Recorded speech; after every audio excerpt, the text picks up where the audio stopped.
BNP নেতা কবির আহমেদ বেপারীর জানাজা ও দাফন সম্পন্ন।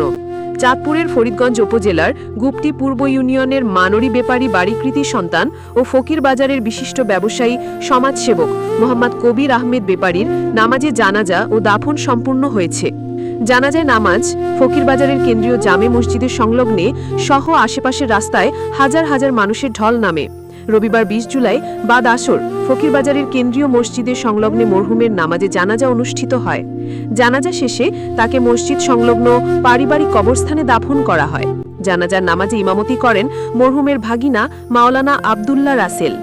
নামাজে জানাজার পূর্বে শোকাহত জনতার উদ্দেশ্য মরহুমের রুহের মাগফিরাত কামনা করেন বিশিষ্ট জন, ব্যবসায়ী, জনপ্রতিনিধি, রাজনৈতিক দলের অন্যান্য নেতৃবৃন্দ। উল্লেখ্য, ইউনিয়ন বিএনপির সাবেক সাধারণ সম্পাদক কবির আহমেদ বেপারী রবিবার ২০ জুলাই সকালে হৃদরোগে আক্রান্ত হলে বাড়ি থেকে ঢাকা নেওয়ার পথে ১১ ঘটিকার সময় ইন্তেকাল করেন। ইন্না লিল্লাহি ওয়া ইন্না ইলাইহি রাজিউন। মৃত্যুকালে তার বয়স হয়েছিল ৫৭ বছর। তিনি স্ত্রী, ৩ ছেলে সহ অগণিত আত্মীয়স্বজন ও শুভাকাঙ্ক্ষী রেখে গেছেন। জানাজার নামাজে ও দাফনে ফরিদগঞ্জের বিশিষ্ট জন, রাজনৈতিক নেতৃবৃন্দ, জনপ্রতিনিধি সহ সর্বস্তরের হাজার মানুষ উপস্থিত ছিলেন।